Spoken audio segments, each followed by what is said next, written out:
வணக்க மக்களே, welcome to the venture show. இன்னைக்கு ஷோ நம்ம பார்க்க போறது ராம்போ இன் லவ் அப்படின்ற தெலுங்கு வெப் சீரிஸோட ரிவ்யூ. இந்த சீரிஸ் ஜியோ ஹாட்ஸ்டார் ஓடிடி ஆப்ல தமிழ் டப்பிங்கோட அவைலபிளா இருக்கு. இப்போதைக்கு 4 எபிசோட்ஸ் தான் ரிலீஸ் பண்ணிருக்காங்க.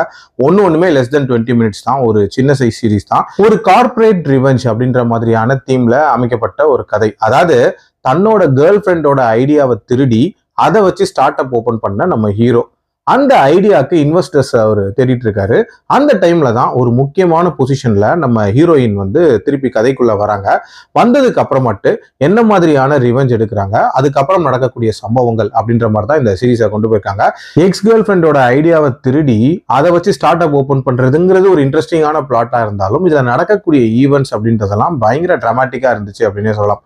உதாரணத்துக்கு ஆல்டர்னேட்டிவா ஒரு இன்வெஸ்டரை பிடிக்கிறேன் அப்படின்ற மாதிரி ஒருத்தரை கூப்பிட்டு வருவாங்க. அந்த போர்ஷன்ஸ் அப்படின்றதெல்லாம் ரொம்ப சுமாரா இருந்துச்சு.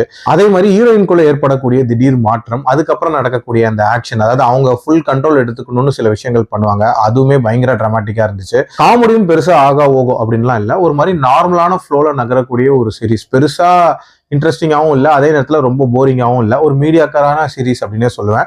டைம் இருந்தால் ட்ரை பண்ணி பாருங்க, இல்லைனா ஸ்கிப் பண்ணிக்கோங்க. என்னோட ரேட்டிங் இந்த சீரிஸ்க்கு 2.5 out of 5. இதுக்கப்புறம் வரப்போற எபிசோட்ஸ் எப்படி இருக்கு அப்படின்றத பொறுத்திருந்து பார்க்கலாம். அடல் கண்டென்ட்லாம் இல்லை. மீண்டும் அடுத்த விமர்சனத்தில் சந்திக்கிறேன். நன்றி, வணக்கம்.